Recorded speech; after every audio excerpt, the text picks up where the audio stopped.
Muy buenas tardes, amigos de todo el país. Bienvenidos nuevamente a Rumbo de la Tarde por las 98.5 FM. Soy Miguel Guerrero y estoy encantadísimo, como siempre, de estar aquí a partir de esta hora de lunes a viernes, con muy ligeras excepciones, muchas de las cuales la dicta la naturaleza o alguna exigencia de cualquier otra naturaleza. Bueno, ayer, yo no sé si ustedes recuerdan que Valentín, Israel y yo estuvimos conversando sobre el enojoso incidente ocurrido en la ciudad de Higüey como consecuencia de un choque o de un intercambio bastante agrio entre una fiscal, una joven fiscal, y una patrulla policial que la persiguió y que la perseguía por varias calles en altas horas de la noche. Debido a que el vehículo que conducía no tenía placa. Para comenzar, yo quiero decir que la policía estaba cumpliendo un deber que se le había asignado. Y creo que eso lo reiteré ayer en varias oportunidades, durante el intercambio de opinión entre mis dos compañeros y yo. Y yo creo que es natural que una patrulla militar o una patrulla policial en servicio vea que un carro o un vehículo sin placa se mueva hacia esa hora de la noche a una velocidad más o menos promedio por una ciudad. Lo más probable es que sienta curiosidad para saber de quién se trata, porque está violando una ley. Un vehículo no puede andar sin placa. Y esa placa tiene que estar colocada en un lugar bien visible, según lo establece la misma ley que creó ese impuesto de circulación en el territorio nacional. Bueno, la persona a quien la policía le ordenaba, aparentemente por la bocina, que se detuviera, no lo hizo y la patrulla la alcanzó frente a un semáforo. Un oficial, según aparece o se ve en ese segundo o en ese primer video que Valentín e Israel esgrimieron ayer como parte, como la justificación de la actitud soberbia y prepotente de la fiscal, después cuando se disparó definitivamente, se alega que en esa primera parada la policía agredió, y no agredió físicamente, sino que agravió, insultó a la que luego se identificara como una fiscal. Ese video dura alrededor de 30 segundos, 25, máximo 40 segundos. Y no se ve en el video ninguna señal de agravio, porque ni siquiera ella no se paró del vehículo, ella se quedó adentro. Y en un momento en que el policía que se había detenido para conversar con ella o tratar de identificarla, subía, no sé para qué, a la camioneta policial, ella hizo una vuelta en redonda por encima de alrededor del vehículo militar, que estaba totalmente identificado como un vehículo celular de la policía, y siguió, y la policía, por supuesto, persiguió al vehículo. Cuando se detuvo frente a lo que yo creía al principio que era una oficina de la Fiscalía de Higüey, y resultó que era un destacamento policial, la patrulla le exigió a la joven que moviera el vehículo porque estaba obstruyendo la puerta de entrada de ese edificio. Y ella se resistió a eso y no quiso entregar la llave para mover el vehículo. Y ahí el asunto se perdió el control en ese momento y ocurrió lo que ocurrió. Bueno, descritos los hechos, vienen ahora las consecuencias de esos hechos. Y resulta que la superiora de la joven fiscal ordenó el apresamiento y encarcelamiento por 30 días de la patrulla militar compuesta por 8 personas, 2 sargentos mayor, un sargento mayor y una sargento mayor de la policía, porque en la patrulla había una mujer como parte de esa patrulla. Esa decisión se tomó a pesar de que tan pronto se hizo viral ese incidente, la Procuradora General de la República, la doctora Miriam Germán Brito, desde Santo Domingo ordenó que se hiciera una investigación para aclarar los hechos. Lo cual a mí me parecía correcto, porque era imposible en medio del fragor y de la violencia situación que se había creado, que hubiera alguien en ese momento con suficiente serenidad para determinar quién actuó bien, quién no actuó bien, quién debió actuar mejor, quién debió actuar o quién actuó peor. Pero eso tiene una connotación muy grave, que yo lo he observado durante el día en otros programas y respondiendo a preguntas, y era que la fiscal superior de la joven fiscal que protagonizó ese incidente tan enojoso, no consultó con su superior, la Procuradora General de la República, para tomar esa decisión, y ordenó el arresto sin una previa indagación de lo ocurrido. Eso es grave, muy grave, proveniendo de un fiscal, de un ministerio público. Y luego que se supo que la medida había sido adoptada a pesar de la decisión de la Procuradora General de ordenar una investigación del caso, retiró el arresto, retiró la orden de conducencia de esos oficiales, de esos militares, de esos policías, que de hecho se encuentran ya en una situación muy embarazosa y que probablemente se han dado de baja por las cosas que se han dicho de ese incidente y todo para salvar sobre todo la cara del Ministerio Público. Esos jóvenes estaban, esos oficiales o esos militares estaban, o policías estaban. Cuando yo digo militares, a pesar de que son policías, lo digo porque los rangos en la Policía Nacional, a pesar de los cambios de que ya no se llama el jefe de la policía, sino el director de la policía, los rangos inferiores son iguales, son los mismos rangos militares que han tenido desde la fundación misma de la Policía Nacional hace ya muchos años, durante la era de Trujillo. Y eso es lo que hace que la policía realmente sea más un cuerpo militar que un cuerpo policial. Bueno, ¿qué va a suceder ahora? ¿Qué puede suceder ahora?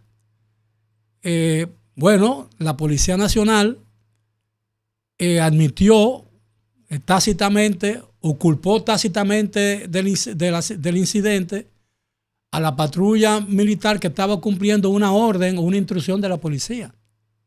Al enviar a una delegación de altos oficiales encabezada por el encargado de Relaciones Públicas de la Policía Nacional a Higüey para fotografiarse y de hecho tácitamente apoyar la conducta de la fiscal en detrimento del comportamiento de la patrulla militar, de la patrulla policial, que estaba cumpliendo un patrullaje, cumpliendo instrucciones de la Policía Nacional.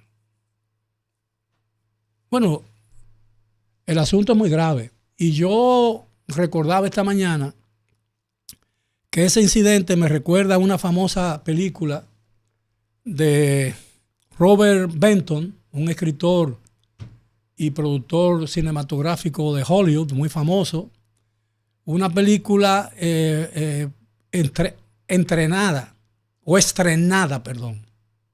en 1979 y vista aquí en la República Dominicana. Yo la vi, si mal no recuerdo, en el Teatro Élite, que quedaba entonces en la calle Pasteur, cuando yo era muy joven, recién casado.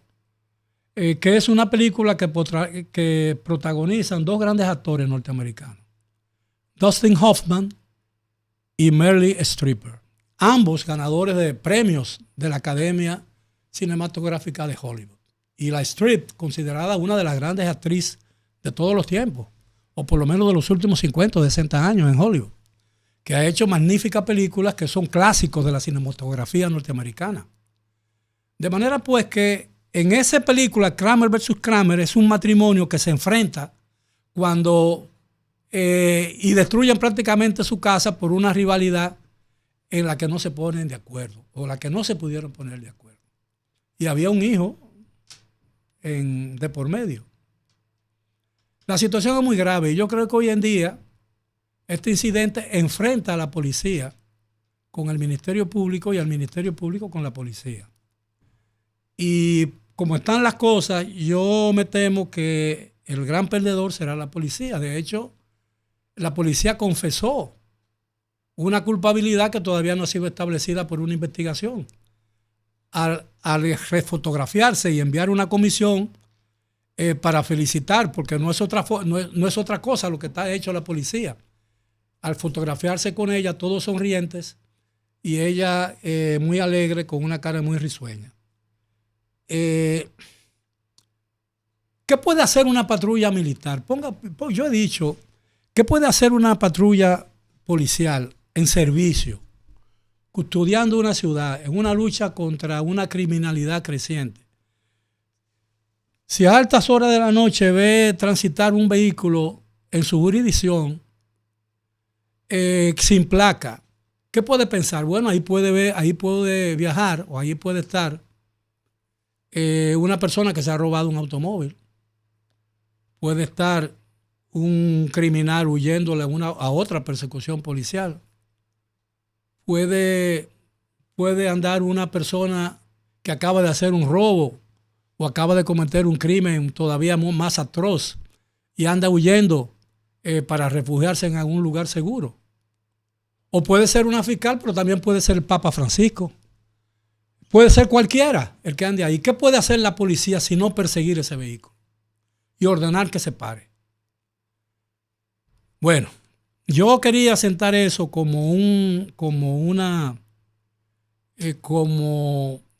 diría yo, como el epílogo de la posición que yo he exhibido sobre ese caso en particular. A mí me parece que la joven fiscal era la única que estaba en ese momento en condiciones, por la supuesta superioridad en términos de preparación y educación,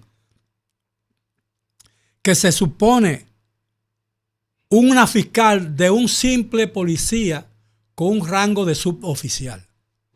Es decir, ella era la que estaba en mejores condiciones en ese momento, si hubiera tenido la sangre fría y no se hubiera alborotado como se alborotó, de decidir o prever las consecuencias de la actitud que luego ella asumió y que de hecho estaba asumiendo desde un principio.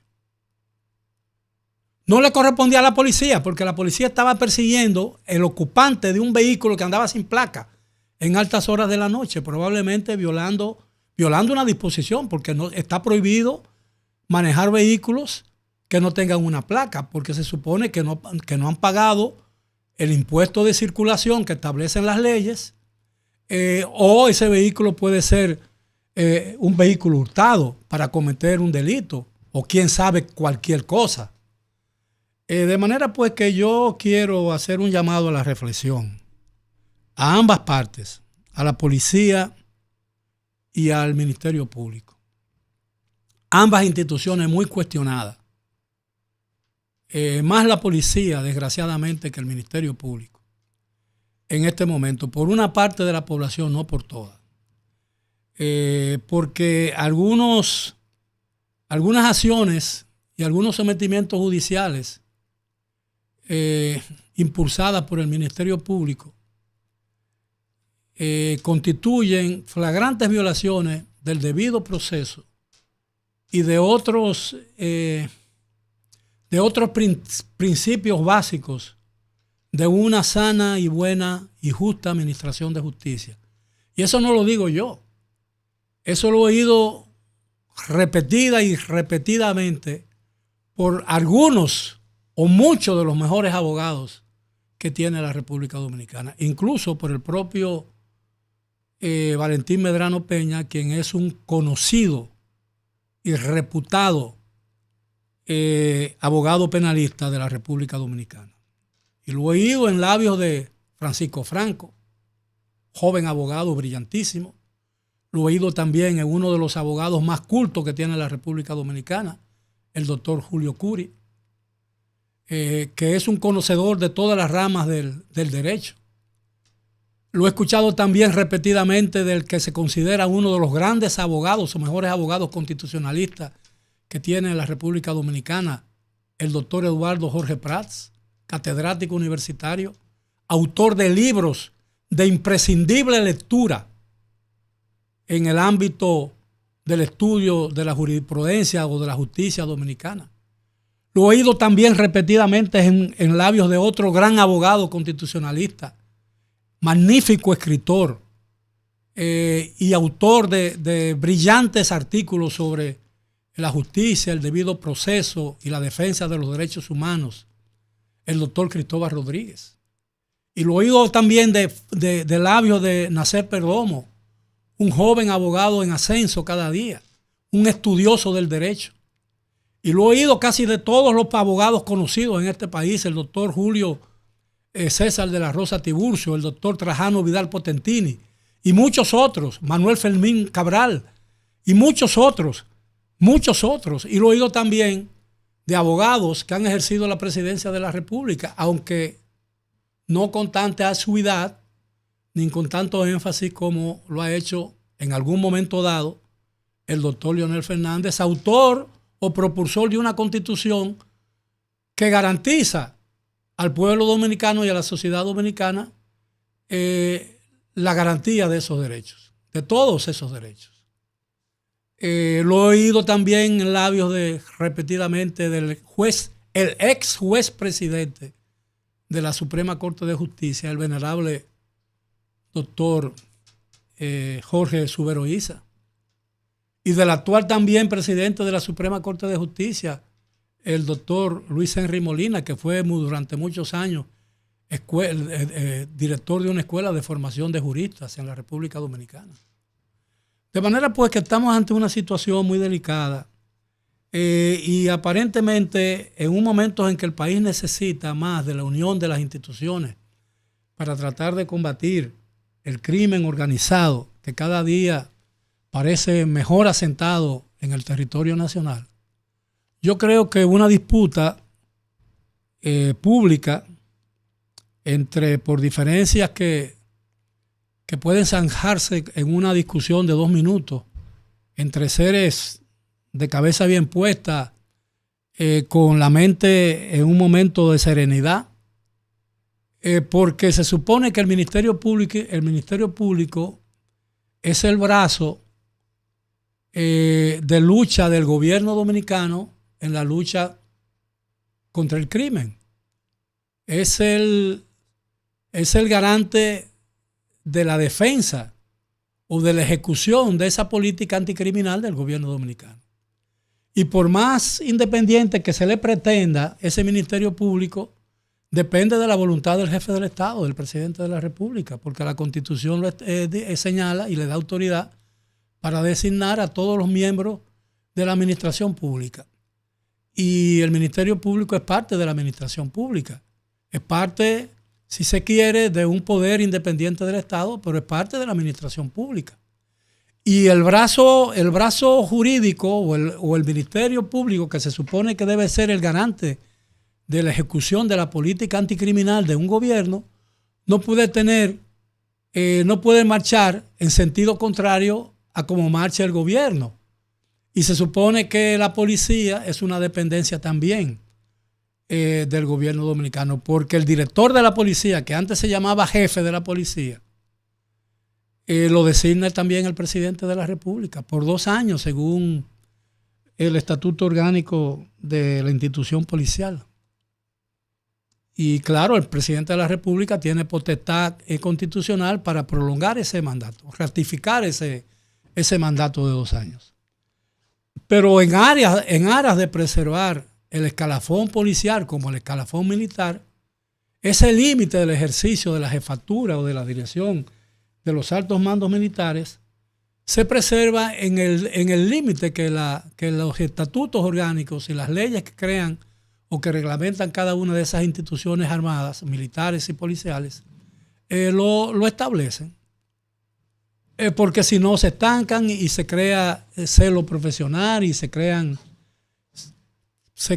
grupos y mafias en esos cuarteles de grupos que dominan todos los controles y que le cierran el paso a ese escalafón tan necesario. Por eso es que es tan importante que los rangos militares sean el producto de la profesionalización cada día más mejorada de las instituciones militares y policiales. Es decir, que los que lleguen a la cima de esas instituciones o a las alturas de esas instituciones sean personas bien educadas, bien instruidas, conocedoras del oficio y plenamente convencidas y comprometidas con la responsabilidad que a cada una de esas posiciones le compete al que está en ese momento al frente de la misma.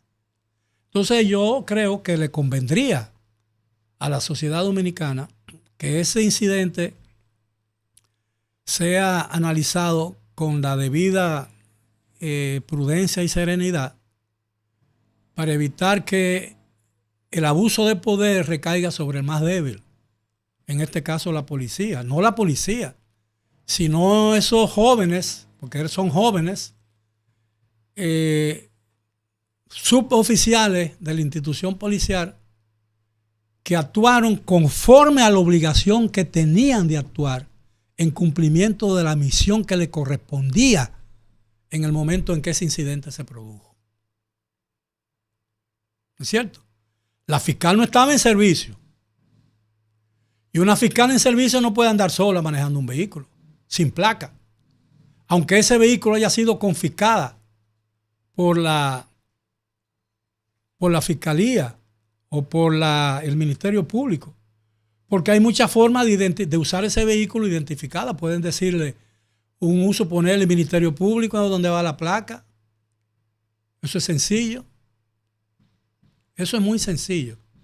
Señores, miren, no tratemos de restarle la dimensión que este incidente tiene. Es grave, sumamente grave. Y denota la falta de comunicación, de concordancia y de cooperación entre el Ministerio Público y la Policía Nacional.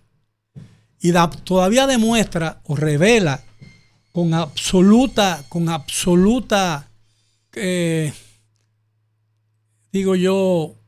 realidad el hecho de que los fiscales en cada país, si bien tienen que actuar con independencia, muchas veces actúan, sobrepasan, se ceden en el cumplimiento de sus deberes y toman decisiones que escapan a su autoridad.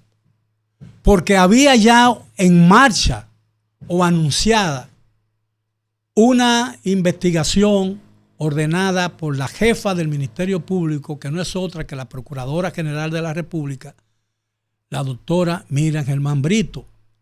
Y esa orden de conducencia de esos 8 o 9 suboficiales de la Policía Nacional que habían actuado conforme a la obligación que tenían en ese momento, fueron conducidos y sus nombres están hechos tiras en el morbo de las redes y de la opinión pública nacional.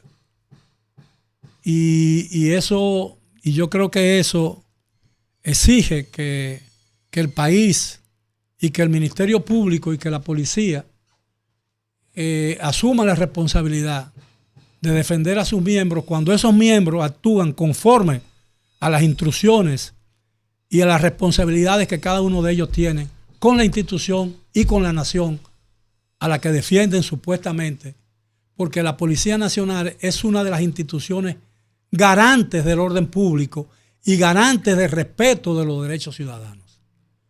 Vamos a hacer una breve pausa y después de ella, vamos a regresar con otro tema de mucho interés que está siendo festinado. El tratamiento de ese tema que voy a abordar a regreso de la pausa está siendo tratado en los medios de comunicación del país, tanto radiales, televisivos como digitales y físicos, con mucha,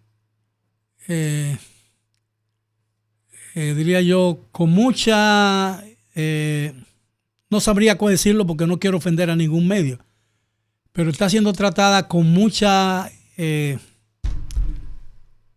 bueno, lo diré cuando regresemos, pero la verdad es que el tratamiento de ese tema no está a la altura de la importancia que tiene. Y le voy a adelantar por qué. Porque se trata del establecimiento informal de centros supuestamente dirigidos por personas extrañas al Ministerio de Interior y a la Dirección de Migración para supuestamente documentar a personas que se encuentran ilegalmente sin permiso del gobierno dominicano y de la sociedad dominicana y de las leyes dominicanas en el territorio nacional. Regresamos después de la pausa.